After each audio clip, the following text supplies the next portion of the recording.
নবীজি আমার ডাক দিয়ে কয় মালিক তুমি কি আমারে ভুলে গেছো? তুমি আমার দোয়া কেন কবুল করো না? ফেরেশতা ডাক দিয়ে কয় নবী গো, এখানে আপনার দোয়া কবুল হবে না। ডাক দিয়ে কয় কেন, কি জন্য কবুল হইতেছে না? তখন ডাক দিয়ে কই এই এলাকার মধ্যে সন্তান এমন মারে মাগাত করছে, মারে মারছে।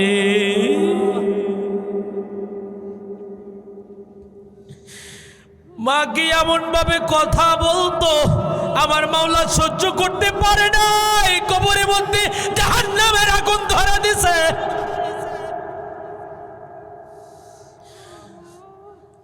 আমার মালিক সহ্য করতে পারে নাই, আমার নবীর দোয়া ওইখানে কবুল হয় না। বারবার যখন নবীজি দোয়া করে তাও দোয়া কবুল হয় না। নবীজি আমার ডাক দিয়ে কয় সাহাবারা শোনো,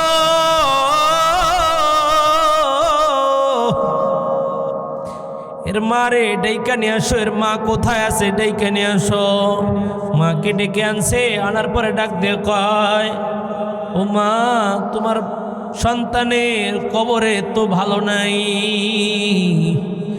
ডাক দিয়ে কয় আমার সন্তানের কবরে বুঝি আযাব হইতেছে। মা ভালো কইরাই জানে। মা ডাক দিয়ে কয় আমি ওই সন্তানকে মাফ করে দেব না। কেমন কষ্ট দিলে নবীর সামনেও বলতে পারে মাফ করব না। ডাক দিয়ে কয় আমি আমার সন্তানকে মাফ করে দিব না। বলে না, কেন মাফ করবা না? আবার নবীজি আমার আসমানের দিকে হাত তুলে মাওলারে ডাক দিয়ে কয় মালিক, ও মালিক, আমার দুইটা দোয়া কবুল করো নাই ঠিক আছে, কিন্তু এই দোয়াটা কবুল করো, ওই সন্তানের আযাব সরাসরি দেখার ব্যবস্থা করো।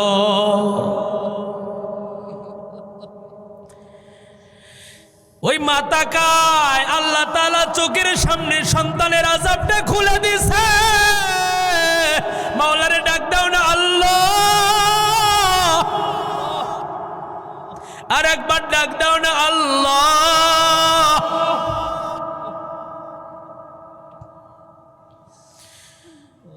যখন সামনে মা দেখতেছি সন্তানের মাথার মধ্যে আগুনের হাতুড়ি, হাতুড়ি দিয়ে যখন মারে,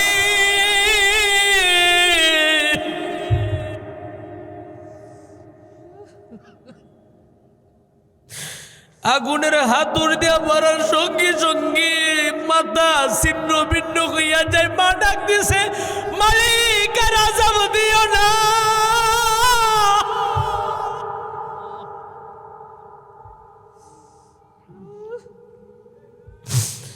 যার বাড়িতে মা আছে মার পা ধরবা, আজকে বাড়িতে গিয়া মার পা ধরে বলবা মা কষ্ট দিছি রে মা, মাফ করে দাও। কবরে এরকম আযাব আমি সহ্য করতে পারবো না। মার পা ধরে মাপ চাইবেন, বাবার পা ধরে মাপ চাইবেন। নবীজি আমার দোয়া করে তো কবুল হয় না। কেউ যদি মারে কষ্ট দেয়, বাবারে কষ্ট দেয়, নবী দোয়া করলেও কবুল হবে না। আল্লাহ গো আল্লাহ, আল্লাহ আল্লাহ তাকায়া দেখো মালিক, আমরা যারা এখানে বসা কার জানি জনম দুঃখিনী মা অন্ধকার কবরে, কার জানি জনম দুঃখী বাবা অন্ধকার কবরে। আল্লাহ আল্লাহ, সন্তান যখন মাওলার কাছে দুটি হাত তুলে দেয়, হাত তুলে দিয়ে যখন বলে রব্বির হামহুমা, সবাই বলেন রব্বির হামহুমা কামা রব্বায়ানি সগীরা। মাওলা আমার মা আমার বাবা, শীতের দিন যখন শীতের দিন আসে, সন্তানের গায়ে থেকে যখন কম্বলটা সরে যায়, মা ওই রাত জেগে জেগে সন্তানের গায়ের উপর কম্বল দিয়ে দেয়। বাবার পকেটে টাকা না, ঈদের দিনে নতুন জামা ধার করেও কিনে দেয়। এই আদরের বাবা, আদরের মা যার অন্ধকার কবরে, আল্লাহ গো তাকায়া দেখো মালিক, কার জানি জনম দুঃখিনী মা অন্ধকার কবরে। আল্লাহ তাকায়া দেখো কে জানি চোখের পানি ছেড়ে দিয়েছে। আল্লাহ নাকের ডগায় চোখের পানি আসার আগে তার দোয়া কবুল করিয়া নাও। আল্লাহ তাকায়া দেখো মালিক, কে যেন মায়ের জাহান্নামের কথা চিন্তা করি বাবা কবরে, মা ও কবরে অনেকে হাত তুলছে দেখলাম, কিন্তু শীতের দিন কম্বল নাই, শীতের দিন কোনো চাদর নাই, বালিশ নাই। মাওলা গো তাকায়া দেখো মালিক, যার মা নাই, যার বাবা নাই, ওই মা বাবার কবর আযাব কিয়ামত পর্যন্ত মাফ করিয়া দাও। আল্লাহ তাকায়া দেখো মালিক, আমাদের মধ্যে অনেকের চুল পেকে গেছে, দাড়ি পেকে গেছে, কখন যেন মালাকুল মউত যে হাজির হয়। মুনকার নাকির ফেরেশতা এসে সওয়াল করবেন পাশে বসে, সঠিক জবাব না পাইলে উপায় থাকবে না। সেই জন্য ইমানদার মুসলমান যারা এখানে বসছেন, একটা কথা মাথায় রাখবেন, এই মাহফিলটা যেন নাজাতের জরিয়া হইয়া যায়। এই মাহফিলের মাধ্যমে আপনার মা আপনার বাবা যদি কবরে গিয়ে থাকে, এই মাহফিলের মাধ্যম থেকে দোয়া করবেন মার জিন্দেগির গুনাহ যেন মাওলা মাফ করিয়া দেয়। বলেন আমিন। মার মতো আপন কেউ নাই, বাবার মতো আপনও কেউ নাই। ওয়া উম্মিহি ওয়া আবি ওয়া সাহিবাতিহি ওয়া বানি। বিপদের দিন বান্দা মার কাছে গেবে, মার কাছে যাবে, বাবার কাছে যাবে, বাবা বলবে বিবাহ করি নাই, মাও পরিচয় দিবে না। সেই দিন আমার নবী, দয়ার নবী, বয়ার নবী ডাক দিয়ে কয়, ও উম্মত, মা তোরে ফিরা দিছে, ও উম্মত, বাবা তোকে ফিরে দিছে, আমি নবী ফিরাবো না। আল্লাহু আকবার।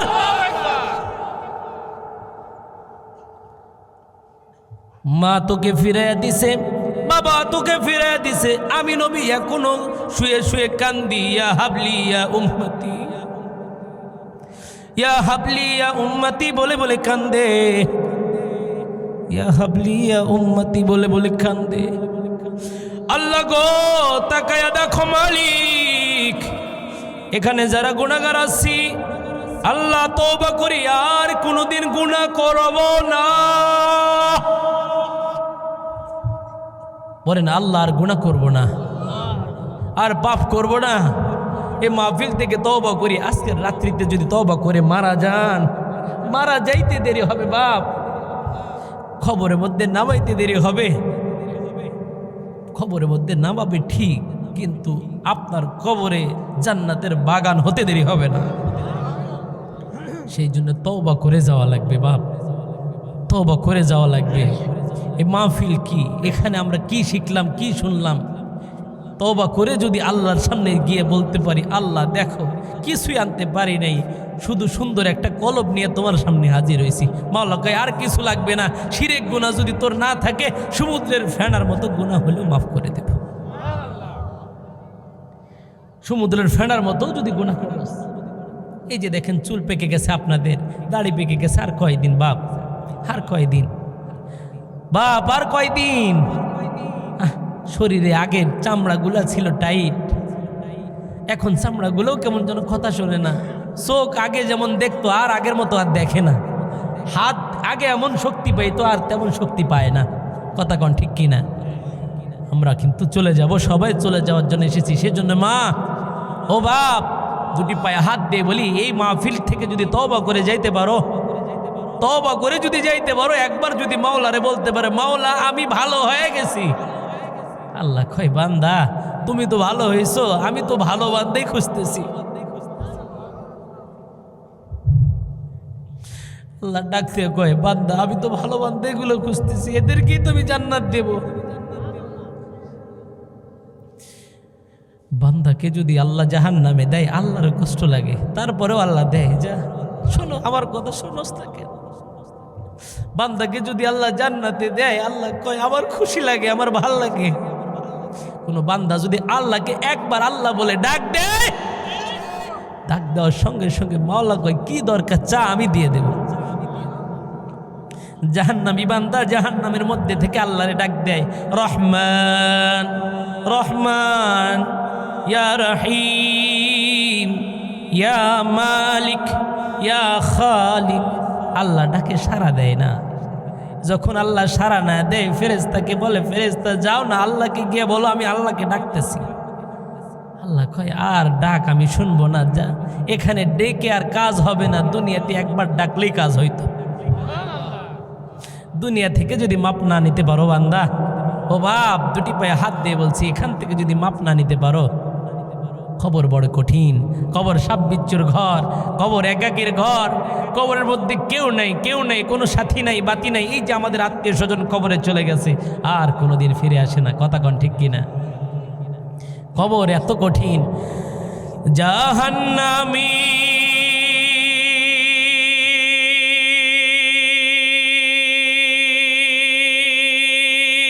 আগুন মাবুদ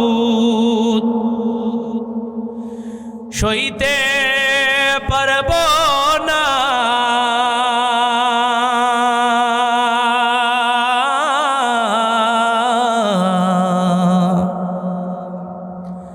দুনিয়াতে নৌকা দইয়া আখিরে কাঁদাইও না। আমার রব এমনভাবে আপনার দিকে তাকায় আছে, আমার রব এমনভাবে আপনার দিকে তাকায় আছে। রব্বুল আলামিন ডাক দিয়ে বলি ও আমার ফেরেশতারি, ওইখানে আমার বান্দাগুলো কেন বসে আছে? আল্লাহ বলে ফেরেশতারা ডাক দিয়ে কয় আল্লাহ গো ওইখানে বান্দাগুলা বসে আছে তোমার জান্নাতের আশায়। ওইখানে যে বান্দাগুলা বসে আছে ওরা কান্দে কেন? আল্লাহ ডাক দিয়ে কয় ওরা কান্দে কেন, কি জন্য কান্দে? ডাক দিয়ে কয় ওরা তোমার জাহান্নামের ভয়ে কান্দে। তার মানে আমরা যারা এখানে বসতে পেরেছি আমরা জাহান্নামের ভয় কান্দি, আমরা জান্নাতের আশায় হাসি। আমরা এখানে এমনি এমনি বসতে পারি নাই, আল্লাহ আমাদের কবুল করেছে। আল্লাহ যদি কবুল না করতো আসতে পারতাম নাকি? আল্লাহ যদি কবুল না করে এখানে বসার কোনো সুযোগ হইতো না। আল্লাহ যদি কবুল না করে ভালো কাজ করার সুযোগ হয় না। সেই জন্য ইমানদার মুসলমান, এই যে আমি শুরুতে সালাম দিয়েছি, সালাম সম্পর্কে একটা কথা বলি তাহলে বুঝে আসবে। একজন ব্যক্তি, একজন মহিলা একটা অফিসে চাকরি করে গো, ওই অফিসের মধ্যে একজন বাবুর্চি আছে, একজন দারোয়ান আছে, বিভিন্ন কর্মীগুলো আছে। ওই এলাকার মধ্যে একজন দারোয়ান ছিল। ওই দারোয়ান যখন গেটের মধ্যে দাঁড়ায় সবাইকে সালাম দেয়, সেলুট জানায়। কিন্তু হঠাৎ একদিন একজন মহিলা এইরকম ভাবে ওই দারোয়ানকে গিয়ে সালাম দেয়, দারোয়ানকে গিয়ে সালাম দেয়। এই দারোয়ান চাচা ডাক দিয়ে কই মা, এই যে তুমি আমারে সালাম দাও, এই সালাম মানে কি? ওই এলাকার মানুষ বেশিরভাগ ছিল খ্রিস্টান, ওই এলাকার মানুষ মুসলমান ছিল না। ডাক দিয়ে কয় আপনাকে আমি শান্তির জন্য আল্লাহর কাছে দোয়া করলাম। তখন ডাক দিয়ে কয় এই এলাকার মধ্যে কত মানুষ আছে, এই ফ্যাক্টরির মধ্যে কত মানুষ কাজ করে, কিন্তু একজন তো আজকে আমাকে সালাম দেয় নাই, আমাকে গুড মর্নিং পর্যন্ত বলে না। কারণ হচ্ছে আমি দারোয়ান, আমি দারোয়ানের কোনো সম্মান নাই। বলেন তো দেখি, আসমানের মধ্যে জমিনের মধ্যে, আসমান থেকে জমিনের মধ্যে, এর মধ্যে যত মানুষ আছে কারো সম্মান আল্লাহ কম দিয়েছে নাকি? সবার সম্মান দিয়েছি, কিন্তু নিজের মধ্যে অহংকার আনা যাবে না। আমি কি হয়েছি? না, তুমি কিছুই হও নাই। তুমি এখন মারা যাও, তোমার দাম ছাড়া না পয়সার নাই। কথা কন ঠিক কিনা? আপনার আমার মূল্য ততক্ষণ যতক্ষণ আছে ভিতরে যান। জান পাখি যখন বের হয়ে যায়, জান পাখি বের হওয়া যাওয়ার সঙ্গে সঙ্গে আমার আর কোনো মূল্য নাই। সেই জন্য ইমানদার মুসলমান হঠাৎ করে একদিন ওই এলাকার মধ্যে কাজ করতে করতে দেখা গেল ওই যে মহিলা যখন গেটের মধ্যে ঢোকে, দারোয়ানকে সালাম দেয়। এখন যখন দারোয়ানকে সালাম দেয়, প্রত্যেক দিন সালাম দেয়। এইটা ধরেন গেট, গেটের মধ্যে যখন প্রবেশ করে দারোয়ানকে সালাম দেয়, গেট থেকে বের হওয়ার সময় আবার সালাম দেয়। হঠাৎ একদিন দেখলো ওই মহিলাও বের হচ্ছে না, অফিস টাইম শেষ। অফিস টাইম শেষ, কি ব্যাপার? আজকে ঢুকলো, সালাম দিল, বের হওয়ার সময় আমাকে কেন সালাম দিল না? সে টেনশনে পড়ে গেছে, আজকে আমাকে সালাম না দিয়ে কোথায় চলে গেল গো, কোথায় চলে গেল? চিন্তায় পড়ে গেছে। চিন্তায় পড়ে যাওয়ার পর অনেকক্ষণ পর চিন্তা করতেছে, আমাকে সালাম না দিয়ে তো বের হয়ে যাবে না, কোথায় আছে? কিন্তু মহিলাটা, ওটা ছিল বরফের গোডাউন। বরফের দরজার মধ্যে সে ঢুকে পড়েছিল, কিন্তু হঠাৎ করে কে যেন পিছন দিয়ে সিটকারে আটকায়া দিছে, আর বের হতে পারছে না, রুম থেকে বের হতে পারছে না। তখন রুমের ভিতরে যে আছে, বরফের ভিতরে আটকা পড়ে গেছে গো। সে চিন্তা করলো, আর বুঝে বাঁচতে পারবো না, এখানেই হয়তো বা জান পাখি বের হয়ে যাবে। এই কথা চিন্তা করিয়া মাওলারে ডাক দিয়ে কই, মালিক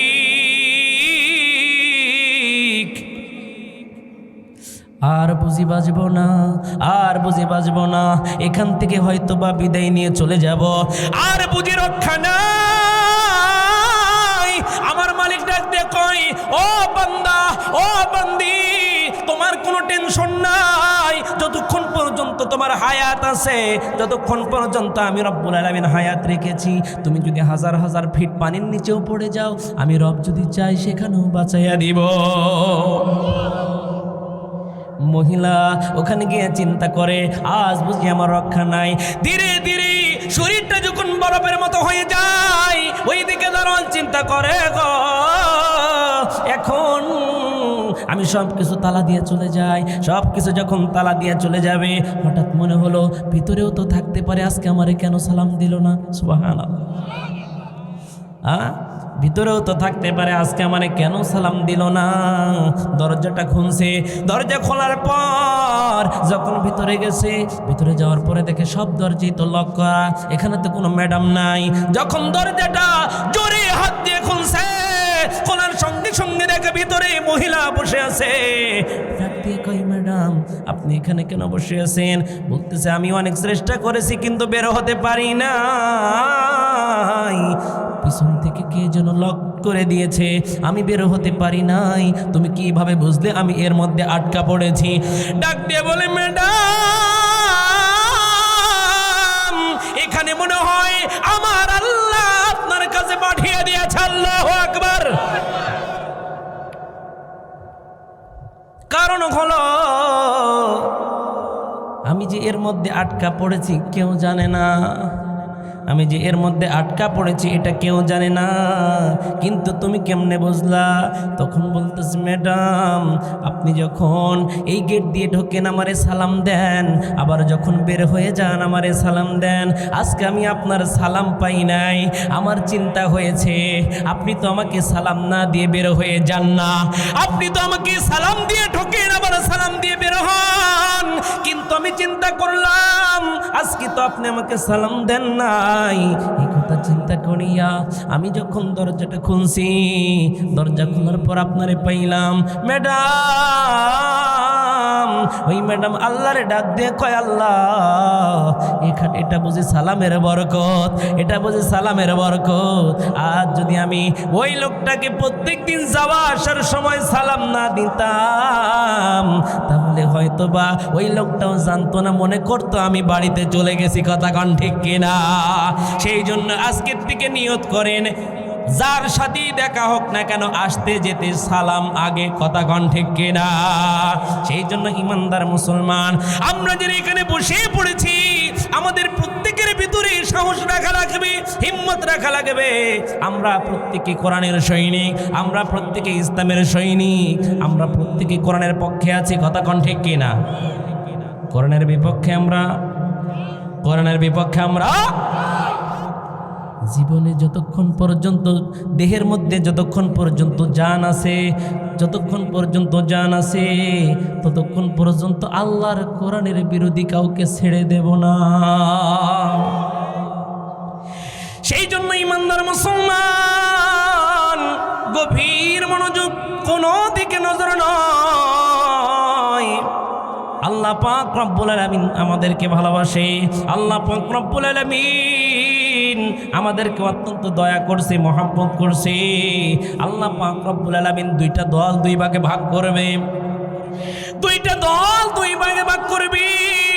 আল্লাহ পাক রব্বুল আলামিন ডাক দিয়ে কয়, ওয়া মা আদরাকা মা ইল্লিয়ুন।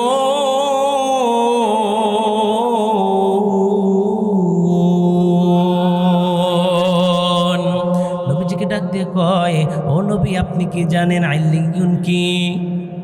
আল্লাহ নিজে নবীকে প্রশ্ন করিয়া আবার আল্লাহ উত্তর দেয়, কিতাবুম মারকুম।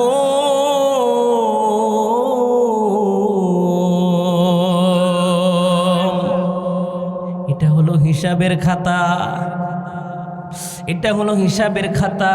হিসাবের খাতা আমাদের কি আছে? আমরা হিসাবের খাতায় হিরো না জিরো আমরা ভালো জানি। নামাজের ব্যাংকটা খালি, রোজার ব্যাংকও খালি, যাকাতের ব্যাংকও খালি, সব ব্যাংক পুরো হয়ে গেছে, কিন্তু যাকাতের ব্যাংক খালি, হজের ব্যাংক খালি, ইবাদতের ব্যাংকগুলা খালি। একবারও চিন্তা করলাম না আল্লাহর সামনে দাঁড়াতে হবে, খাতা যখন হাতে দিবে, খাতা দেওয়ার পরে বলবে তোমার হিসাব তুমি বুঝে নাও। আল্লাহর সামনে কি বলবো? আল্লাহরে কি বলবো? আল্লাহকে কি বলবো? আল্লাহ যদি ডাক দিয়ে কয়, বান্দা আজকে তোর কোনো উপায় নাই, যা সরাসরি জাহান্নামে যা। আল্লাহ যদি একবার ডাক দিয়ে কয়, বান্দা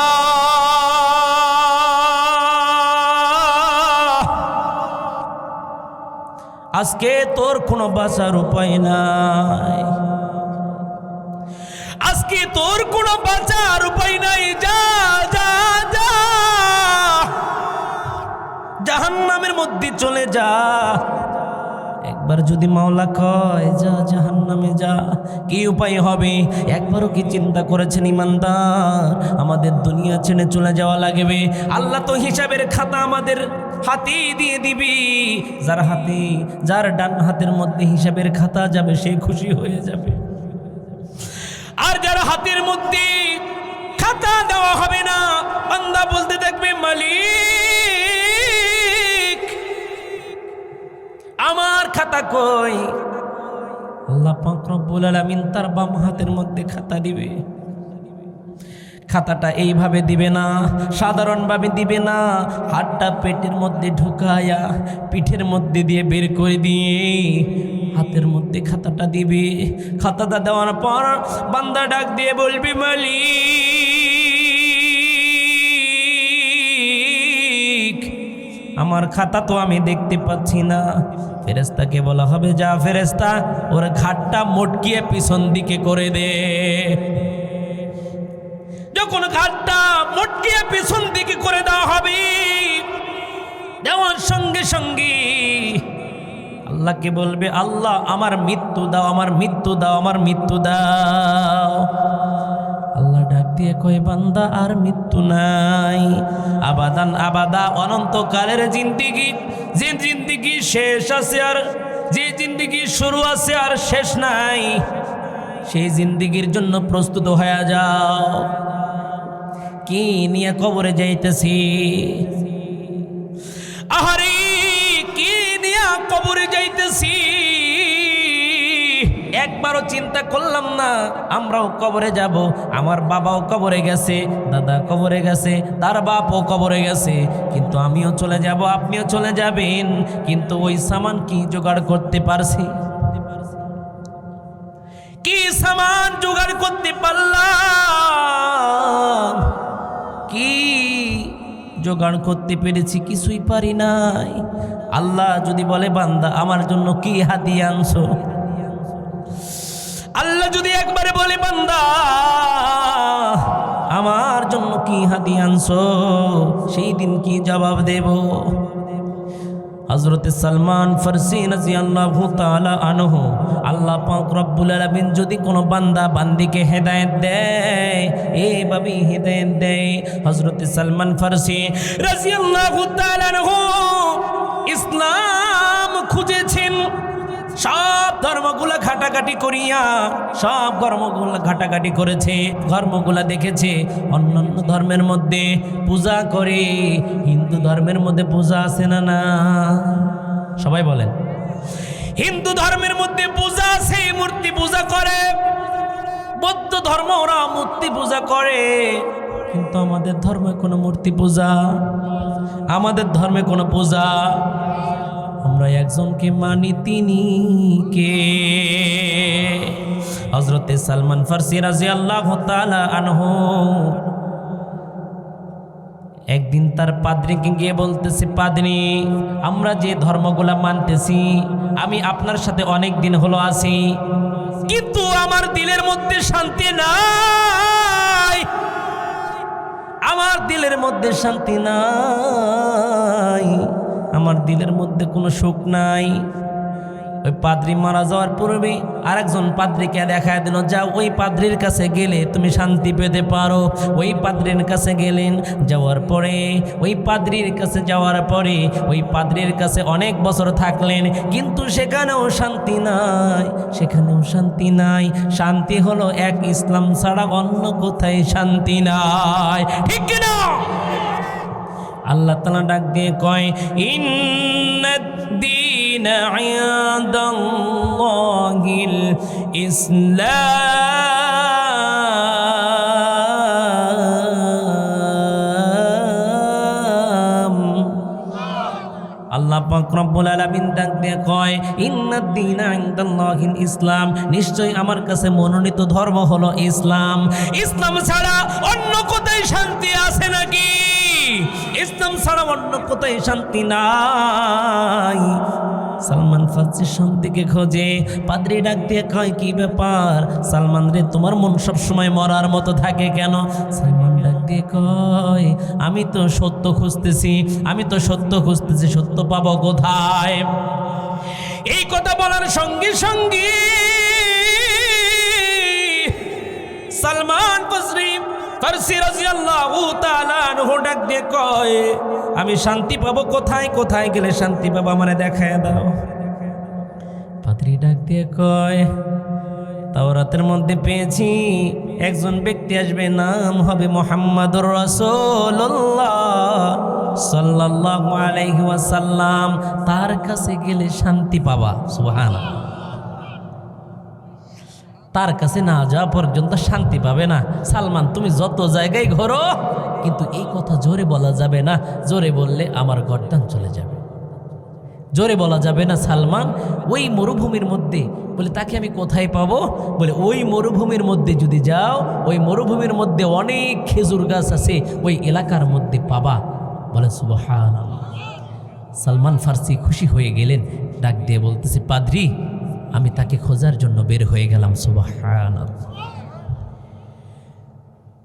সালমান ফারসি রাদিয়াল্লাহু তাআলা আনহু যখন বের হয়ে যায়, নবীজিকে তালাশ করার জন্য বের হয়ে গেলেন। প্রতিমধ্যে যাইতে যাইতে এক পর্যায়ে দেখা হয়ে গেল কিছু লোকের সাথে।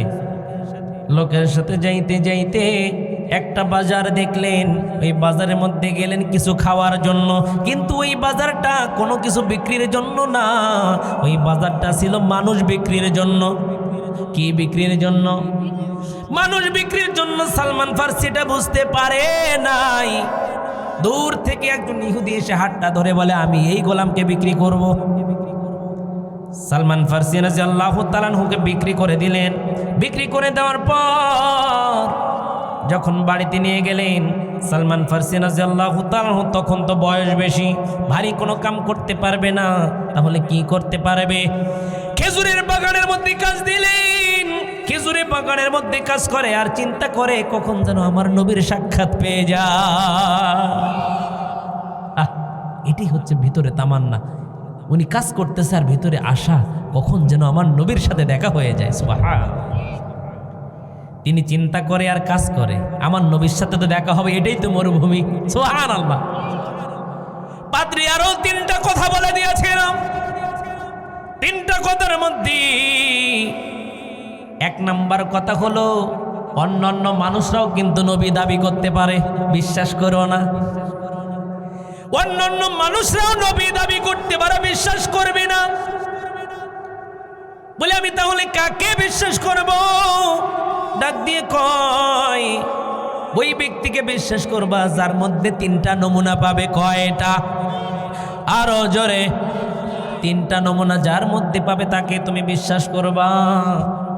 নবী মুহাম্মদুর রাসূলুল্লাহ সাল্লাল্লাহু আলাইহি ওয়াসাল্লাম সদকা গ্রহণ করে না।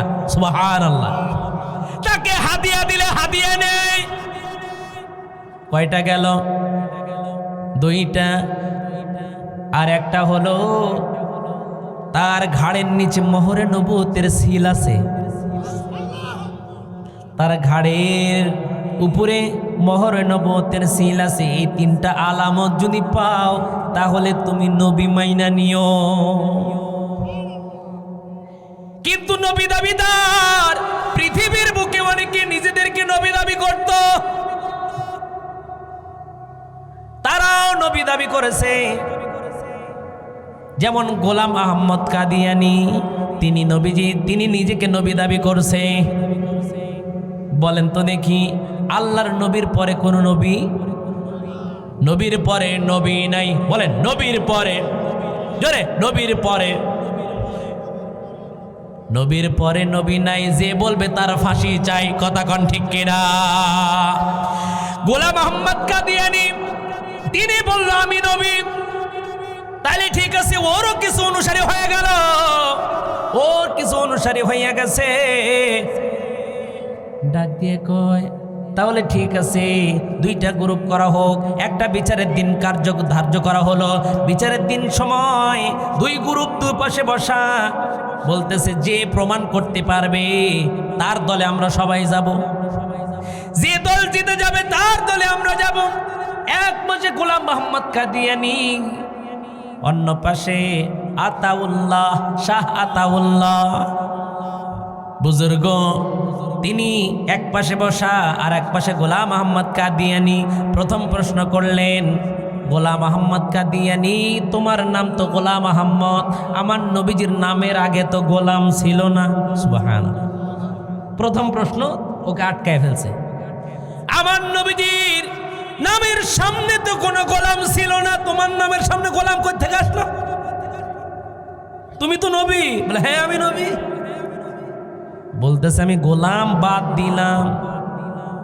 কি বাদ দিলাম? গোলাম বাদ দিলাম। তাহলে আহমদ কাদিয়ানি, বলে শেষে যে কাদিয়ানি এটাও তো ছিল না। ওটাও বাদ দিলাম। বলে তুমি ওটাও বাদ দিলাম, মাঝখানে থাকলো আহমদ। বলে হ্যাঁ নবীর নাম আহমদ ছিল, কিন্তু তুমি তো জানো না আমার নাম কি? বলে হ্যাঁ জানি, আপনার নাম শাহ আতাউল্লাহ। আমি শুরুর আতা বাদ দিলাম, শাহ বাদ দিলাম, থাকে আল্লাহ। আমি আল্লাহ বলতেছি তোকে নবুয়ত দেই নাই। জোরে কর না সুবহানাল্লাহ। আমি আল্লাহ বলতেছি তোরে নবুয়ত দেই নাই। এইরকম নবীদার অনেককে বাবা বিশ্বাস করিও না। 3টা আলামত দেখবা। কয়টা? আরো জোরে। 3টা আলামত যদি পাও, বলেন তো 1 নাম্বার আলামত কি? সদকা গ্রহণ করে না। 2 নাম্বার হাদিয়া গ্রহণ করে। 3 নাম্বার মোহরে নবুয়ত, সিল মোহর আছে। এই তিনটা যদি পাও তাহলে তুমি নবী হিসেবে মানবা, অন্যথায় মানা যাবে না। এই কথা বলার সঙ্গে সঙ্গে তিনি রওনা দিচ্ছেন, কাজ করতেছেন, একের পর এক কাজ চলতেছে, দিনের পর দিন কাজ চলে। আর চিন্তা করে আমার নবীজিকে কখন যেন দেখতে পাই, আমার নবীজিকে কখন যেন দেখতে পাই, দয়ার নবী কখন যেন আমার সামনে এসে দাঁড়ায়। জীবনে তো দেখি নাই, মা ছাড়ছি, বাপ ছাড়ছি, ঘর ছাড়ছি, সংসার ছেড়ে দিয়েছি, কোনো দিকে মায়া নাই,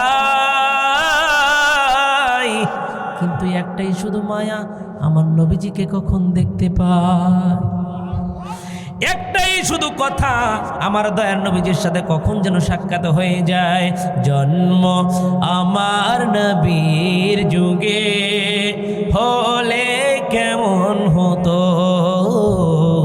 জন্ম আমার নবীর যুগে হলে কেমন হতো, দুনয়নে রাসূল পাক দেখিলে কেমন হতো, দুনয়নে রাসূল পাক দেখিলে কেমন হতো, জন্ম আমার নবীর যুগে হলে কেমন হতো, জন্ম আমার নবীর যুগে হলে কেমন হতো। আসতো ভেসে হযরতে বিলালের মধুর আযান, শিয়া জানেছিল এমন প্রেম মুগ্ধ রহমান, দয়ার নবীর পিছে নামাজ পড়লে কেমন হতো, দয়ার নবীর পিছে নামাজ পড়লে কেমন হতো। বলেন আমিন। স্বপ্নে যুগেও যদি আমার রাসূলকে দেখতে পাই, স্বপ্নে যুগেও যদি রাসূলকে দেখতে পাই, এর মতো সৌভাগ্য আর কিছু নাই, ঠিক কি না? আমার নবী, দয়ার নবী, মায়ার নবী কখন আসবে এই অপেক্ষায় বসা সালমান। সালমান কান্দে, কখন যেন আমার নবীর সাথে সাক্ষাৎ হয়ে যায়, কখন যেন আমি একবার দেখি আর সামনে গিয়া মোহরের নবুয়তের মধ্যে একটা চুমু খাই। সুবহান। হঠাৎ একদিন শুনতে পেলেন এই এলাকার মধ্যে একজন মানুষ এসেছেন, যে মানুষের চেহারা নাকি সবার চাইতে সুন্দর, ওই মানুষের দিকে তাকাইলে নাকি সব কিছু মানুষ ভুলে যায়। ওই মানুষের দিকে তাকাইলে নাকি মাকে ভুলে যায়, বাপকে ভুলে যায়, ভাইকে ভুলে যায়, বোনকে ভুলে যায়। চিন্তা করলেন এটা কি সেই মানুষ মুহাম্মদুর রাসূলুল্লাহ নাকি?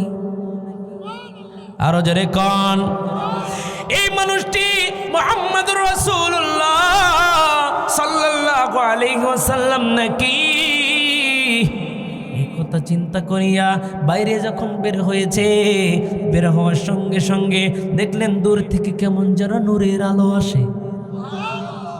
নূরের আলো দেখিয়া পাগল, এটা আর কেউ হতে পারে না, আমার দয়ার নবী, মায়ার নবী মুহাম্মদুর রাসূলুল্লাহ হবে সাল্লাল্লাহু,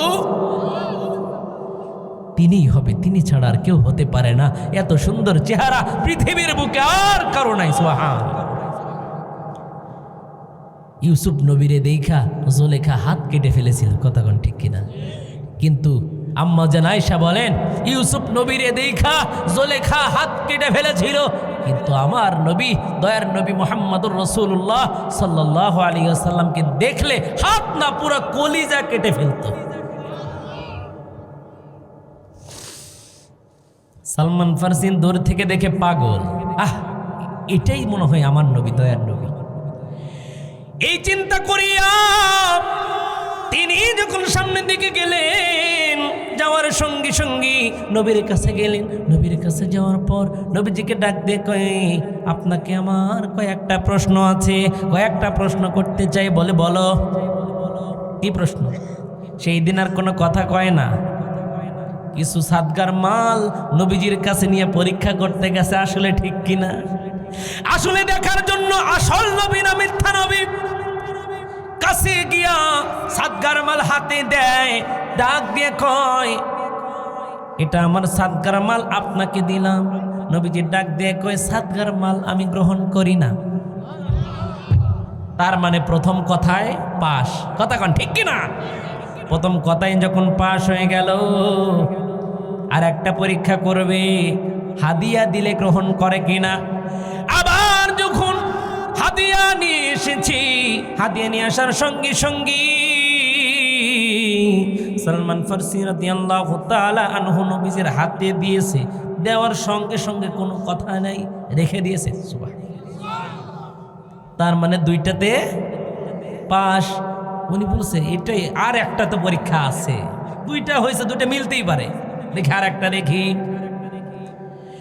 নবী করিম সাল্লাল্লাহু আলাইহি ওয়াসাল্লামের কাছে আসলেন, আসার পরে ডাকতে বলে নবী গো, আর একটা আমার প্রশ্ন আছে, এই প্রশ্নের একটু উত্তরটা দিবেন। ডাক দিয়ে কই সালমান কি প্রশ্ন আছে? বলে আপনার জামাটা একটু পিছন থেকে সরান।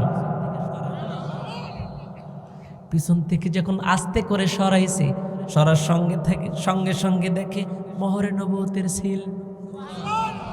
তার তিনটা যে প্রশ্ন ছিল উত্তর পেয়ে গেছে। একজন সাহাবী নবীর কাছে আসলেন, এসে ডাকতে বলে নবী গো, আপনার কিছু কথা বলতে চাই আপনার সাথে। বলে কি কথা বলবা? বলে আপনি তো কোনো দিন কারো নামে বিচার দিই নেই, আপনার নামে বিচার দিই নেই, তবে আজকে আপনার নামে বিচার দিব। বলে আমার নামে আবার কিসের বিচার? কয় নবী গো, একটা যুদ্ধের ময়দানে যুদ্ধ করতে করতে চাবুকের বাড়ি অন্যজনকে মারতে নিয়ে আমার পিঠে মারছিলেন। নবী যেমন ডাক দিয়ে কয় যেহেতু তোমার পিঠে লেগেছে, নবীজি আমার পেটটা খুলে দিলেন। পেটটা খুলে দিয়া ডাক দিয়ে কয় তুমি আমার পিঠে ওইভাবেই মারো আমি যেভাবে মেরেছিলাম। সুবহানাল্লাহ। তুমি ওইভাবেই মারো আমি তোমাকে যেইভাবে মেরেছিলাম। ওই সাহাবী দূর থেকে এসে নবীর জড়ায়া ধরছে, জড়ায়া ধইরা ডাক দিয়া কয় নবী গো, আপনার নামে কোনো বিচার নাই, আপনার নামে কোনো নালিশ নাই, তবে আমি একটু মোহরে নবুয়তের চুমু খাওয়ার জন্য এই কাজটা করেছি। সুবহানাল্লাহ। মোহরে নবুয়তের মধ্যে চুমু খায়,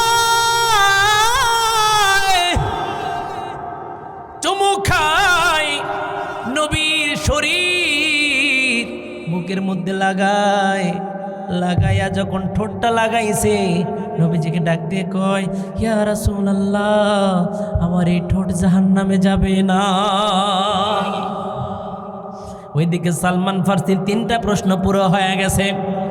উত্তর পাওয়ার সঙ্গে সঙ্গে ডাক দিয়ে কই নবী গো, আর আমি দেরি করব না, পড়ে দেন লা ইলাহা ইল্লাল্লাহু মুহাম্মাদুর রাসূলুল্লাহ সাল্লাল্লাহু। নবীজির কাছে কালেমা পড়ে মুসলমান হয়ে গেলেন, কিন্তু এখনো ইহুদির বাড়ি কাজ করে। ইহুদির বাড়ি যখন কাজ করে মনটা নবীর কাছে, কিন্তু এখানে কাজ করে নবীর কাছে আসতে পারে না, মনে বড় কষ্ট। হঠাৎ একদিন নবীজিকে ডাক দেয়, কই নবী গো, আমি একটু আপনার কাছে থাকতে চাই, আপনি কি আপনার কাছে আমাকে একটু রাখবেন? নবীজি আমার ডাক দিয়ে কয় কিভাবে কাছে আসতে চাও? বলে আমাকে একটু আজাদ করার ব্যবস্থা করে দেন, আমাকে ওখান থেকে একটু নিয়ে আসেন। এই কথা বলার সঙ্গে সঙ্গে আবার নবীজি বলে যাও যাও যাও, ওই ইহুদিকে বলো তোমার থেকে কিসের বিনিময়ে তোমাকে মুক্তি দিতে চাই। বাড়িতে গেলেন, যাওয়ার পরে ইহুদিকে ডাক দিছে। ইহুদি ডাক দেওয়ার সঙ্গে সঙ্গে ইহুদি বলে তোমাকে আমি মুক্ত করে দিব, তবে শর্ত হলো, তোমাকে মুক্ত করব, তবে শর্ত হলো বর্তমান বাজারে প্রায় ৩,০০০ কোটি টাকার মতো স্বর্ণ মুদ্রা দেওয়া লাগবে। আমার নবীজির কাছে তো এত টাকা পয়সা নাই, আমার নবীজির কাছে তো এত স্বর্ণ মুদ্রা নাই। সালমান ফারসি তো বোঝে না এত স্বর্ণ মুদ্রার দাম কত হবে। সালমান ফারসি দৌড় দিয়ে নবীর কাছে যায়, গিয়ে ডাকতে কই নবী গো, একটা শর্ত দিয়েছি, এই শর্ত পূরণ করতে পারলেই নাকি আমাকে ছেড়ে দিবে। নবীজি আমার ডাক দিয়ে কয়, সালমান রে কি শর্ত দিছে বলো? ডাক দিয়ে কয় 3000 স্বর্ণ মুদ্রা চাই। নবীজি আমার মাথাটা নিচু করে দিলেন। নবীজি তো জানেন এই 3000 স্বর্ণ মুদ্রা দেওয়ার মতো সামর্থ্য আমার কাছে নাই। নবীজি আমার মাথা নিচু করিয়া সাহাবীদেরকে ডাক দিয়ে বলে, সাহাবা কে আছো গো, কে আছো? আমার সালমানকে আজাদ করে দিবে, মুক্ত করে দিবা। কে আছো, কে আছো? সবাই যখন একত্রিত হয়ে গেলেন, হযরত ওসমান গনি রাদিয়াল্লাহু তাআলা আনহু এসে ডাক দিয়ে কয়, নবী গো, আল্লাহ আমারে সম্পদ কম দেয় নাই। আমি সালমান আছি রাজি, আমি সালমান রাজি। আমার স্বর্ণ মুদ্রা দিয়ে দিলাম, বেশিরভাগ স্বর্ণ মুদ্রা সালমান রাদিয়াল্লাহু তাআলা আনহুকে দান করে দিলাম। ওসমান গনি বলেন, আমি সালমানকে দিয়ে দিলাম, সালমান তারপরও মুক্ত হয়ে যাক। এই কথা বলার সঙ্গে সঙ্গে সালমান রাদিয়াল্লাহু তাআলা হাতে দিয়ে দিলেন, যাও তুমি তোমার মালিককে দিয়ে আসো। মালিকের কাছে গিয়ে ডাক দিয়ে কই, মালিক, ও মালিক, এই যে নেন আপনার স্বর্ণ মুদ্রা নেন, আমাকে মুক্ত করে দেন। ডাক দিয়ে কয়, আমি তো তোমার এই একটা শর্ত দেই নাই, শুধু একটা বলছি, আরো শর্ত আছে। বলে আর কি শর্ত? বলে আর শর্ত হলো এই যে ধুধু ময়দান দেখতেছো, এই ময়দানের ভিতরে 100টা খেজুরের গাছ লাগানো লাগবে। এই 100টা খেজুরের গাছ লাগানোর পর ওই গাছে যখন ফল দিবে, সব গাছে যদি ফল দেয়, গাছে যখন ফল দিবে গো, সেই দিন তোমার আমি মুক্ত করে দেব। বলেন তো এটা কোনো শর্ত হলো? একটা খেজুরের গাছ কতদিন পরে ফল দেয়? তার মানে নবীজির কাছে বারবার ঘুরায়। সালমান রাদিয়াল্লাহু তাআলা যখন কাছে আসলেন, নবীজির কাছে সে নাক দিয়ে কয়, নবী গো, এই কথা বলেছে। সালমান রাদিয়াল্লাহু তাআলা ডাক দিয়ে কয়, এবার বুঝি আমার আর মুক্ত হওয়া লাগবে না। কেন, কি হয়েছে সালমান? কেন কেন মন খারাপ করলা? নবীজিকে ডাক দিয়ে কয়, ইয়া রাসূলুল্লাহ, এবার যে শর্ত দিছে শর্ত পূরণ করার মতো না। বলে কি শর্ত বলো? নবীজির কাছে ডাক দিয়ে কয়, চোখের পানি ফেলে ফেলে ডাক দিয়ে কয়, নবী গো,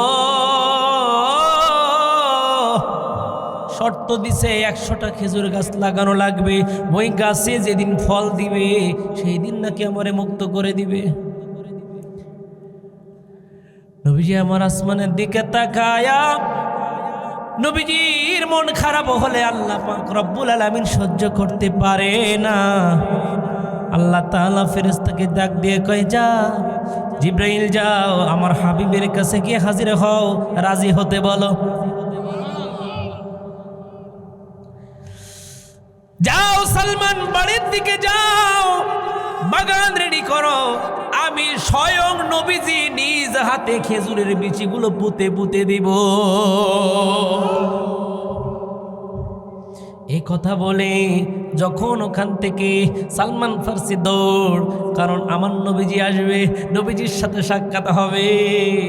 বাগানের মধ্যে গেলেন, ধুধু ময়দান, ময়দানের মধ্যে এক একটা করে খেজুরের বিচি লাগায়। আমাদের বাংলাদেশের যে রোদ, এই রোদ আর সৌদি আরবের রোদ এক। অনেক তাপ, অনেক তাপ। নবীজির গা মুবারক থেকে ঘাম ঝরে ঝরে পড়তেছে। নবীজির গালগুলো কেমন যেন টকটকা হয়ে গেছে। ওইদিকে হযরত ওমর ফারুক রাদিয়াল্লাহু তাআলা চিন্তা করলেন, এতগুলো খেজুরের বিচি লাগাতে লাগাতে নবীজির অনেক কষ্ট হচ্ছে। আমি যে ওমর নবীজিকে মারার জন্য এসেছিলাম, কিন্তু মারার জন্য আসার পর কালেমা নিয়ে মুসলমান হয়ে গেছি। ওমর ফারুক একটা খেজুরের বিচি নিলেন, নিয়ে লাগাইয়া দিলেন। লাগাইয়া দেওয়ার পর 1 বছর পূর্ণ হয়ে গেল। 1 বছরের মধ্যেই ফল দিলেন তিনি কে? আল্লাহ তাআলা যখন ফল দিলেন, আল্লাহ যদি দেয় এমনি করেই দেয়, কথা কোন ঠিক কিনা? সব গাছে ফল ধরে গেছি। ওইদিকে সালমান ফার্সি খুশি, এবার আমি মুক্ত হয়ে যাব, নবীর কাছে যাব, নবীজির সাথে থাকবো। মনের ভিতরে বড় আনন্দ। যখন মালিকের কাছে গেছে, এবার মনে খুশি, হাসি নিয়ে কয় এবার আমাকে মুক্তি দেন। কয় দাঁড়া, আগে আমি বাগানের মধ্যে যাই, গিয়ে দেখি সবগুলো গাছে ফল ধরছে কিনা। বাগানের মধ্যে গিয়ে খুঁজে খুঁজে দেখলেন 100টা গাছের মধ্যে 99টা গাছে ফল এসেছে, আর একটা গাছই হয় নাই। কয় তোর মুক্তি নাই। সালমান ফার্সি আবার দৌড় নবীর দরবারে, নবীর কাছে এসে ডাকতে কয় নবী গো, আর বুঝি মুক্তি পাইলাম না। নবী যেমন ডাকতে কয় আবার কি হয়েছে? কয় নবী গো, এতগুলা খেজুর গাছের মধ্যে একটা গাছ হয় নাই, ইহুদি সেটাই খুঁজে খুঁজে বের করেছে। নবী যেমন ডাক দিয়ে কই সাহাবারা শোনো শোনো শোনো, তোমাদের মধ্যে কে এই খেজুরের গাছটা লাগাইছো? ওমর ফারুক মাথাটা নিচে করে ডাক দিয়ে কই নবী গো, এই খেজুরের গাছটা আমি ওমর লাগাইছি। কেন লাগাইছো? কি জন্য লাগাইছো? ডাক দিয়ে কই নবী গো, আমি তাকায়া দেখলাম আপনার শরীর থেকে ঘাম মোবারক গুলো ঝরতেছে, আপনার গাল মোবারক কেমন যেন লাল হয়ে গেছে, আপনার মুখগুলো কেমন যেন শুকায়া গেছে। আমি আমার সহ্য করতে পারি না, একটা খেজুরের দানা লাগাইছি। নবীজি আমার ডাক দিয়ে কই ওমর, মন খারাপ করিও না, আবার চলো ওই গাছটা আবার লাগাতে হবে। নবীজি আমার আবার যখন পুঁতে দিল, পুঁতে দেওয়ার সঙ্গে সঙ্গে গাছ হয়ে গেছে। সুবহানাল্লাহ, গাছ হয়ে গেছে। এদিকে সালমান রাদিয়াল্লাহু তাআলা আনহু মুনিবের কাছে গেলেন, মালিকের কাছে গেলেন, গিয়ে ডাক দিয়ে কয় এবার তো মুক্তি দাও, এবার তো মুক্তি দাও। তখন বলে মুক্তি তো দিবই দিব, কিন্তু আমি একটু পরীক্ষা করে নিলাম, এই যে আমার এলাকায় যে মানুষটা আসছে, সে মানুষ আসলেই নবী কি নবী না। শুধু সালমান ফার্সি একা পরীক্ষা করে না, ইহুদি নিজেও পরীক্ষা করছে। সুবহানাল্লাহ। নবীজির কাছে আসলেন, এসে হাতের মধ্যে হাত দিয়ে ডাক দিয়ে কয় নবী গো, আমি বুঝতে পেরেছি আপনি কোনো সাধারণ মানুষ না, আপনাকে আমি একটু পরীক্ষা করলাম, মন খারাপ করিয়েন না। আজকে আমাকে পড়ায় দেন লা ইলাহা ইল্লাল্লাহু মুহাম্মাদুর রাসূলুল্লাহ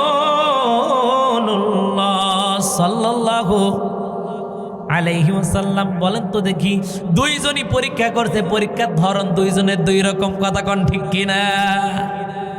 তার মানে আল্লাহ আমাদের পরীক্ষা নিবেন, আল্লাহ আমাদের পরীক্ষা নিবেন, কিন্তু এক একজনের পরীক্ষা এক এক রকম হতে পারে। এখানে সবাই কিন্তু বসতে পারে নাই, আশেপাশে মেলার মধ্যে অনেকে ঘোরে, আশেপাশে অনেকে ঘোরে, সবাই কিন্তু জান্নাতের বাগানের মধ্যে বসার সুযোগ পাবে, আরো জোরে সুযোগ পাবে না। সেই জন্য ইমানদার মুসলমান ওই যে সালমান রাদিয়াল্লাহু তাআলা আনহু মারে রেখে আসছে। বলেন তো দেখি, আমাদের মধ্যে অনেকের মা আছে না নাই? সবাই বলেন, বাবা আছে না নাই? মা বাবা ছাড়া দুনিয়াতে আসি নাই, কথা কোন ঠিক কিনা? তারপরেও মারে অনেক কষ্ট দেয়, আছে না নাই? আরো জোরে কোন আছে না নাই? বাবাকে কষ্ট দেয়, আছে না? অনেক কুলাঙ্গার আছে না, মাকে মারে, বাবাকে গালি দেয়, বকা দেয়। আহা, আমার নবীজি বলে, কোনো মা যদি একবার শব্দটা বের করে, কি সন্তান জন্ম দিলাম, একবার যদি এই কথাটা বলে, ওই সন্তানের জন্য জাহান্নাম ওয়াজিব হয়ে যায়, জান্নাত হারাম হয়ে যায়। বলে নাউজুবিল্লাহ। সালমান রাদিয়াল্লাহু তাআলা আনহু ইসলামের জন্য মাকে রেখে আসছে, মাকে বাদ দিয়েছে। একটা হাদিস বলেছিলাম, লা ইউমিনু আহাদুকুম হাত্তা আকুনা আহাব্বা ইলাইহি মিন ওয়ালিদিহি ওয়া ওয়ালাদিহি ওয়ান নাসি আজমাঈন।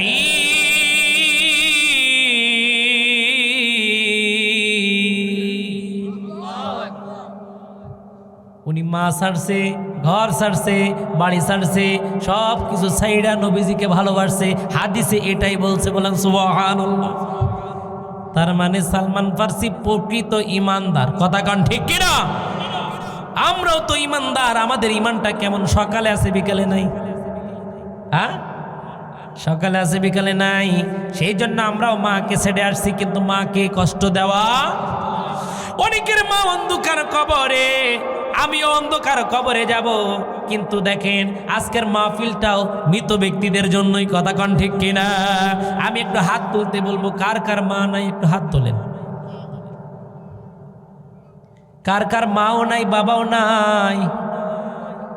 হাতটা নামান। এখন একটু চোখটা বন্ধ করে দিবেন। চোখটা বন্ধ করে দিয়া মোরাকাবায় বসে যাবেন। চোখটা বন্ধ করে দিয়া চিন্তা করবেন, আমি যে ঘটনা বলতেছি এই ঘটনার সাথে আপনারও মিল থাকতে পারে।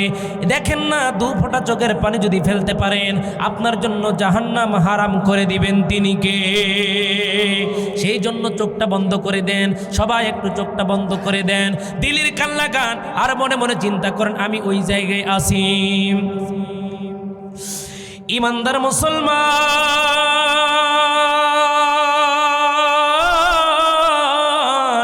আমার নবীজি রাস্তা দিয়ে হাইটা হাইটা যায়। নবীজি রাস্তা দিয়ে হাইটা হাইটা যায়, পাশে একটা কবর। কবরের মধ্যে থেকে কেমন যেন কান্নার আওয়াজ আসে। কবরের মধ্যে থেকে কেমন যেন আওয়াজ,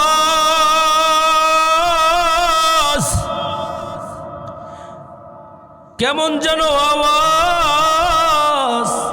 নবীজি আমার সহ্য করতে পারে না। নবীজি আমার ডাক দিয়ে কয়, কবরের মধ্যে কেন আযাব হয়? নবীজি আমার আসমানের দিকে 2টি হাত তুলে দিছি, ডাক দিয়ে কয়, মালিক, আমার উম্মতের কষ্ট আমি সহ্য করতে পারছি না। এই কথা বলিয়া নবীজি আমার হাতটা উঁচু করছে, কিন্তু হাত নামানোর পরেও কবরে আযাব হয়। দোয়া যখন কবুল হয় না,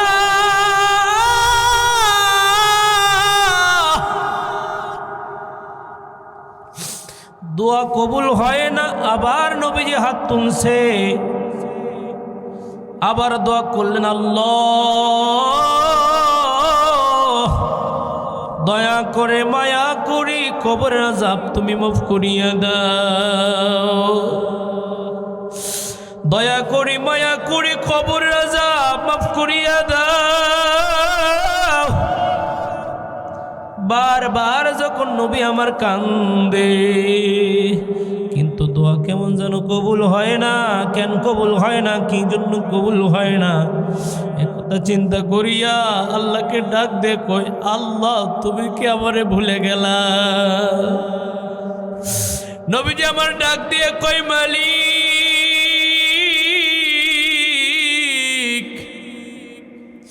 আমার কি হাতের বরকত কমে গেছে? আমার কি জবানের বরকত কমিয়া গেছে? নবীজির কান্না দেখিয়া জিব্রাইল এসে হাজির।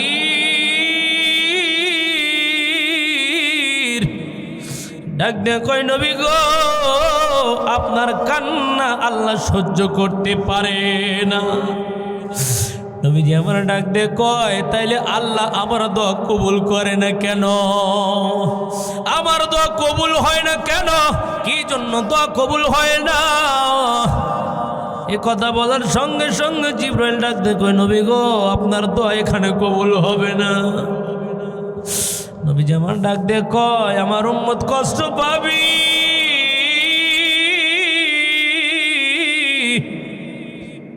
আমি নবী এটা সহ্য করতে পারবো না।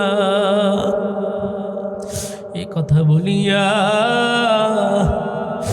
আল্লাহকে ডাক দিয়ে কয়, আল্লাহ গো, তুমি কি আমার হাত কবুল করবা না? আল্লাহ গো তাকাইয়া দেখো, এখানে অনেক আছে মাকে হারাইছি,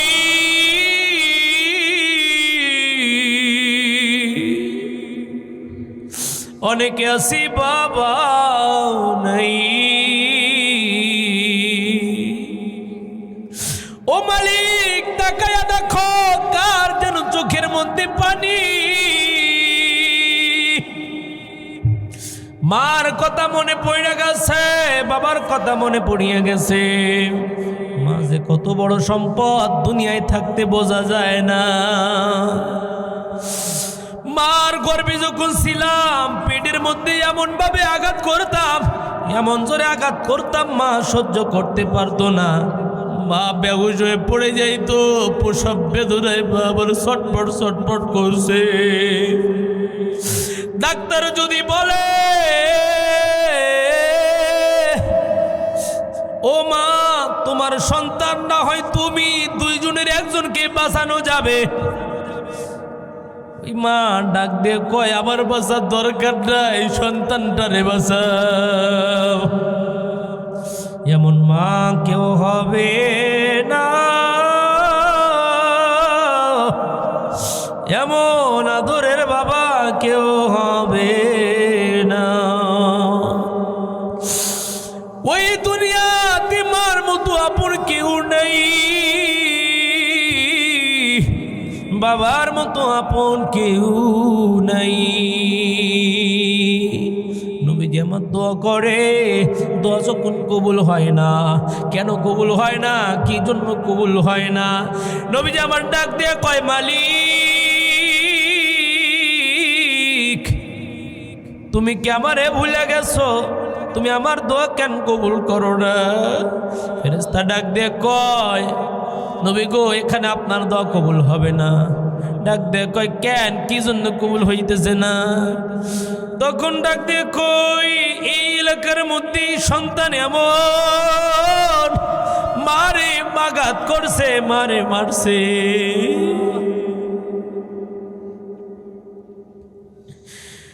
মা কি এমন ভাবে কথা বলতো, আমার মাওলা সহ্য করতে পারে না, এই কবরের মধ্যে জাহান্নামের আগুন ধরা দিছে।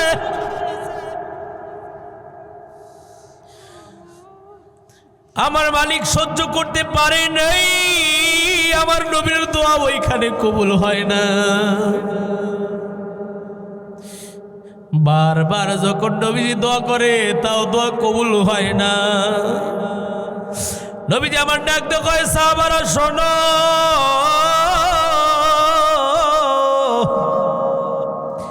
এর মারে ডেকে নিয়ে আসো, এর মা কোথায় আছে ডেকে নিয়ে আসো। মাকে ডেকে আনছে, আনার পরে ডাক দিয়ে কয়, ও মা, তোমার সন্তানের কবরে তো ভালো নাই। ডাক দিয়ে কয়, আমার সন্তানের কবরে বুঝি আযাব হইতেছে। মা ভালো কইরাই জানে। মা ডাক দিয়ে কয়, আমি ওই সন্তানরে মাফ করে দেব না। কেমন কষ্ট দিলে নবীর সামনেও বলতে পারে মাফ করব না। ডাক দিয়ে কয়, আমি আমার সন্তানরে মাফ করে দিব না। বলে, না, কেন মাফ করবা না?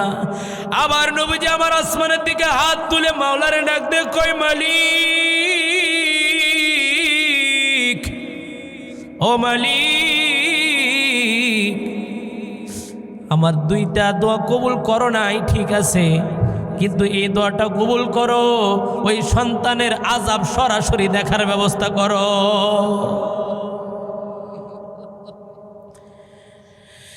ওই মাতা কায়, আল্লাহ তাআলা চোখের সামনে সন্তানের আযাবটা খুলে দিছে। মাওলারে ডাক দাও না, আল্লাহ, আর একবার ডাক দাও না, আল্লাহ।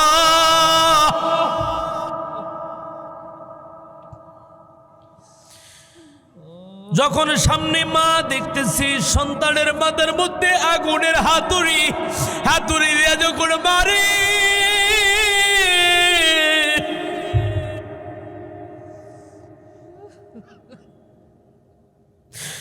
আগুনের হাতুড় দিয়া মারার সঙ্গে সঙ্গে মাথা ছিন্ন ভিন্ন হইয়া যায়। মা ডাক দিছে, মালিক আর আযাব দিও না।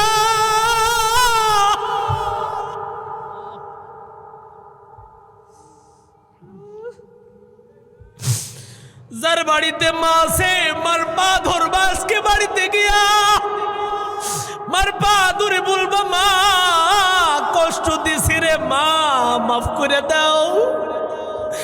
কবরে এরকম আযাব আমি সহ্য করতে পারবো না। মার পা ধরে মাপ চাইবেন, বাবার পা ধরে মাপ চাইবেন। এখানে যদি কারো বাবা থাকে একটু দাঁড়াও, সন্তান যদি হয় একটু দাঁড়াও, একটু দাঁড়াও। এখানে যদি কারো বাবা থাকে বাবার একটু জড়ায়া ধর, ধরে বললাম মাওলা মাফ করে দাও।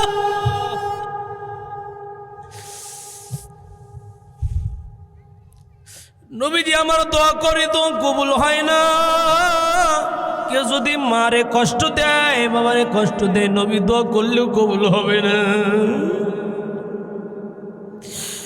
আল্লাহ গো আল্লাহ, আল্লাহ আল্লাহ তাকায়া দেখো মালিক, আমরা যারা এখানে বসা কার জানি জনম দুঃখিনী মা অন্ধকার কবরে, কার জানি জনম দুঃখী বাবা অন্ধকার কবরে। আল্লাহ আল্লাহ, সন্তান যখন মাওলার কাছে দুটি হাত তুলে দেয়, হাত তুলে দিয়ে যখন বলে রব্বির হামহুমা, সবাই বলেন রব্বির হামহুমা কামা রব্বায়ানি সগীরা। মাওলা আমার মা আমার বাবা, শীতের দিন যখন শীতের দিন আসে, সন্তানের গায়ে থেকে যখন কম্বলটা সরে যায়, মা ওই রাত জেগে জেগে সন্তানের গায়ের উপর কম্বল দিয়ে দেয়। বাবার পকেটে টাকা না, ঈদের দিনে নতুন জামা ধার করেও কিনে দেয়। এই আদরের বাবা আদরের মা যার অন্ধকার কবরে, আল্লাহ গো তাকায়া দেখো মালিক, কার জানি জনম দুঃখিনী মা অন্ধকার কবরে। আল্লাহ তাকায়া দেখো কে জানি চোখের পানি ছেড়ে দিয়েছে। আল্লাহ নাকের ডগায় চোখের পানি আসার আগে তার দোয়া কবুল করিয়া দাও। আল্লাহ তাকায়া দেখো মালিক, কে যেন মায়ের জাহান্নামের কথা চিন্তা করি বাবা কবরে, মা ও কবরে, অনেকে হাত তুলছে দেখলাম, কিন্তু শীতের দিন কম্বল নাই, শীতের দিন কোনো চাদর নাই, বালিশ নাই। মাওলা গো তাকায়া দেখো মালিক, যার মা নাই যার বাবা নাই, ওই মা বাবার খবর আযাব কিয়ামত পর্যন্ত মাফ করিয়া দাও। আল্লাহ তাকায়া দেখো মালিক, আমাদের মধ্যে অনেকের চুল পেকে গেছে, দাড়ি পেকে গেছে, কখন যেন মালাকুল মউত যে হাজির হয়। মুনকার নাকির ফেরেশতা এসে সওয়াল করবেন পাশে বসে, সঠিক জবাব না পাইলে উপায় থাকবে না।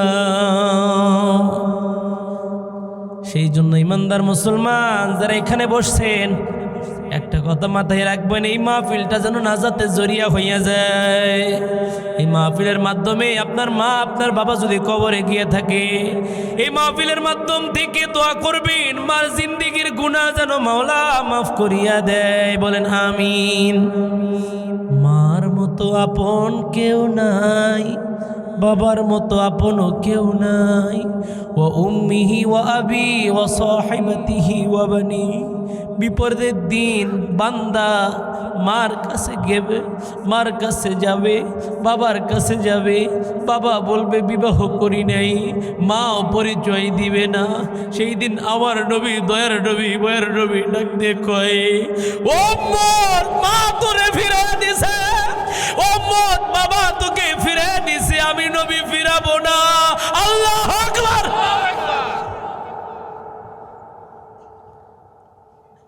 মা তোকে ফিরে দিছে, বাবা তোকে ফিরে দিছে, আমি নবী এখনো শুয়ে শুয়ে কান্দি, ইয়া হাবলি ইয়া উম্মতি,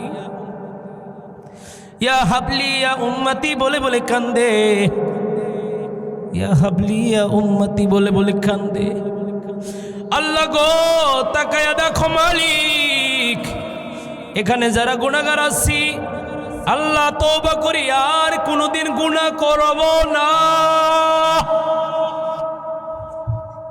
বলেন আল্লাহ আর গুনাহ করব না, আর পাপ করব না।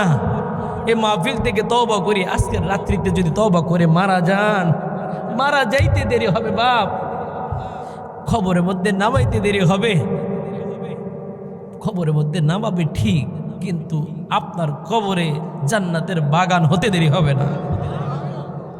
সেই জন্য তওবা করে যাওয়া লাগবে বাপ, তওবা করে যাওয়া লাগবে। এই মাহফিল কি, এখানে আমরা কি শিখলাম, কি শুনলাম? তওবা করে যদি আল্লাহর সামনে গিয়ে বলতে পারি, আল্লাহ দেখো কিছুই আনতে পারি নাই, শুধু সুন্দর একটা কলব নিয়ে তোমার সামনে হাজির হয়েছি। মাওলা কয় আর কিছু লাগবে না, শিরক গুনাহ যদি তোর না থাকে, সমুদ্রের ফেনার মতো গুনাহ হলেও মাফ করে দেব। সমুদ্রের ফেনার মতো যদি গুনাহ করে, এই যে দেখেন চুল পেকে গেছে আপনাদের, দাড়ি পেকে গেছে, আর কয়দিন বাপ, আর কয়দিন বাপ, আর কয়দিন? শরীরে আগের চামড়াগুলা ছিল টাইট, এখন চামড়াগুলোও কেমন যেন কথা শোনে না। চোখ আগে যেমন দেখতো আর আগের মতো আর দেখে না। হাত আগে এমন শক্তি পাইতো আর তেমন শক্তি পায় না। কথা কন ঠিক কি না?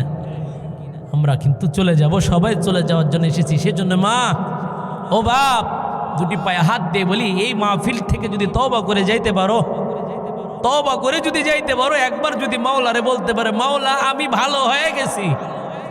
আল্লাহ কয় বান্দা তুমি তো ভালো হয়েছো, আমি তো ভালো বান্দাই খুঁজতেছি। আল্লাহ ডাকতে কয় বান্দা আমি তো ভালো বান্দাগুলো খুঁজতেছি, এদেরকেই তুমি জান্নাত দেব। বান্দাকে যদি আল্লাহ জাহান্নামে দেয়, আল্লাহর কষ্ট লাগে, তারপরেও আল্লাহ দেয়। যা শোনো আমার কথা, শোনো থাকে। বান্দাকে যদি আল্লাহ জান্নাতে দেয়, আল্লাহ কয় আমার খুশি লাগে, আমার ভাল লাগে। কোন বান্দা যদি আল্লাহকে একবার আল্লাহ বলে ডাক দেয়, ডাক দেওয়ার সঙ্গে সঙ্গে মাওলা কয় কি দরকার চা, আমি দিয়ে দেব। জাহান্নামী বান্দা জাহান্নামের মধ্যে থেকে আল্লাহরে ডাক দেয়, রহমান রহমান, ইয়া রহিম, ইয়া মালিক, ইয়া খালিক। আল্লাহ ডাকে সাড়া দেয় না। যখন আল্লাহ সাড়া না দেয়, ফেরেশতাকে বলে, ফেরেশতা যাও না আল্লাহকে গিয়ে বলো আমি আল্লাহকে ডাকতেছি। আল্লাহ কয় আর ডাক আমি শুনবো না, যা এখানে ডেকে আর কাজ হবে না, দুনিয়াতে একবার ডাকলেই কাজ হইতো। দুনিয়া থেকে যদি মাপ না নিতে পারো বান্দা, ও বাপ দুটি পায়ে হাত দিয়ে বলছি, এখান থেকে যদি মাপ না নিতে পারো, কবর বড় কঠিন। কবর সাপ বিচ্ছুর ঘর, কবর একাকীর ঘর। কবরের মধ্যে কেউ নাই, কেউ নাই, কোনো সাথী নাই, বাতি নাই। এই যে আমাদের আত্মীয় স্বজন কবরে চলে গেছে, আর কোনোদিন ফিরে আসে না। কথা কন ঠিক কিনা? কবর এত কঠিন। জাহান্নামী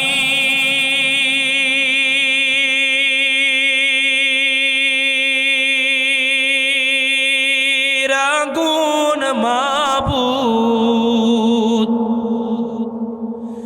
সইতে পারব না,